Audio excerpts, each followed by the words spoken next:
Hey, welcome back. It's Jimmy the Mad Vaper here. Today I'm going to be doing some RDA reviews on $20 clones. Yeah, just $20 ones. Lately, prices have been dropping on everything, even the clones. So there's a whole bunch of $20 clones out there. I've got a few of them. I've got total, let's see, I got the Troll, got the Cloud Champ, which is called the Cloud by, got the Cloud Champ, got the Kennedy version 2. Today's video is going to be on the Kennedy version 2. Now, this is a 22mm device, all stainless, comes in 4 colors, stainless, black, white, and the black is like a real gunmetal black, it looks real nice, and that Tiffany blue.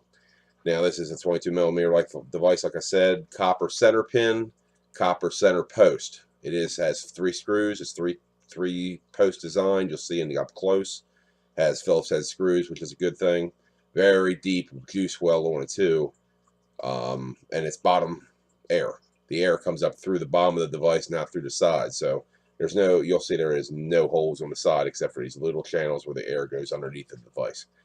So was really happy to see this. It's supposedly a competition device, but really what makes a competition device except for a high airflow? I have several that are claimed to be high competition devices, and it also supports 20 gauge Canthal wire or 20 gauge wire period. Dome chamber top cap. Comes with a drip tip, small, nice, pretty good wide bore, and it has your 2 air holes on the top. Okay, let's go ahead and break this thing down and see what she's all about. Okay, here's a closer look at the Kennedy. Take that off. As you can see here, very generous drip well, very deep. And you see those 2 air holes there matching on the other side. The reason I got a dual cool, one single cool in here is to show you something very important. Now, it's got the standard 3 posts. One eyelet is above the other ones. One of them is done in copper. I'm not sure if that is lead-free copper or not. Let's hope so. Now, as you can see, where that single coil is sitting is right below the 2 negative posts. When you put this top cap on, which is one piece, the 2 holes, one of the holes go on top of it. If you got the coil underneath of the 2 positive posts, it works fine. As you see, when I'm turning that, it stops because the 2 air holes that are connected in there are like straws. They're little pipes that come down. Now, this is very important. The reason I got it in here is just basically to destroy it to show you. If you had your coil up, say a little high, like the first time I built on there, I had a little bit of a high coil, and you had this on here. Well, if you can hear that coil just mangled it, because if those eyelets, those little pipes up top, they hit the coil. So I'm grounding out right now if I did that. You hear it hitting, and you see it's ripped it all apart. So when you build, you need those coils below your negative posts. Nice and below the negative post, so you got enough room in there for those 2 pipes to come down your air holes. Other than that, you got the 3 screws. They are Phillips head, they are not hex head. Very decent machining on the inside, and it's really nice how the airflow comes up from underneath through those 2 pipes at the bottom, giving you airflow underneath your coils. Alright, well, let me go ahead and clean this up, pop some new coils in there. We'll go ahead and vape on her. Okay, I got her all put back together. Let's take a vape on her and talk about her.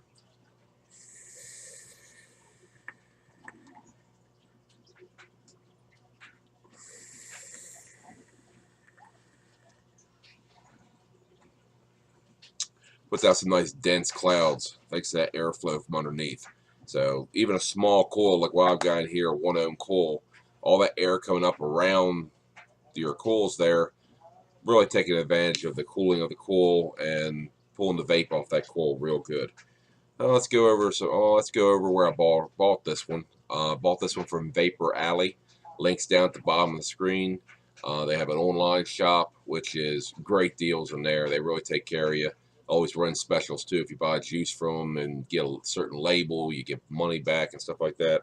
Real nice store. And on the store in Easton, Maryland, if you're ever visiting Maryland, go to Eastern Shore, visit Vaper Alley in Easton. Man, the store's great. Everybody in there is real friendly. Always cloud comps going on, and just real great atmosphere in the store. Really take care of you in there. So let's go over the pros and cons for this Kennedy V2. One of the pros is the machining. Machining is spot on. It has very deep engraving for the Kennedy. You can feel it. It is very deep. Nice machining on the drip tip too that comes with it. I got the stainless one, and everything about it, I like it. Now the airflow at the bottom, I do like the double barrel airflow. Really puts out a nice airy vape. Do like the 3-post, one higher than the other. It will accommodate 20 gauge wire. Haven't put anything that low in there. They do say this is a competition Addy, so we'll find out about that. We'll put some bigger stuff in here later. Let's go over some of the cons that people might not like. It's not a con for me, but some people might not like this. She is double coil mode only. There is no single coil mode. You could put a single coil mode in there, but she's just going to blow lots more air versus that single coil. There is no adjustable airflow whatsoever on this. So once you put the lid on, that's it. You want those 2 air holes over top of each coil, pulls it around it, that's it. There is no cutting it down, cutting it up, nothing. So what you get is what you got. Flavor is really good in there, thanks to that reduced chamber. It really does put out a nice vape. It puts out a good amount of vape, puts out a great amount of flavor. The only thing I would like to see on this that I don't would probably be the block in the middle. The Kennedy doesn't come with that, but you know, the double hole block in the middle for your coils, different hole for each one. But that's the only drawback that I'm not too keen about. Other than that, she vapes real good. You just gotta be careful about how high you build your vape. Make sure it's underneath of those center, or underneath the ground posts. Okay, well, this was Jimmy the Mad Vaper, and I guess I'll see you next time.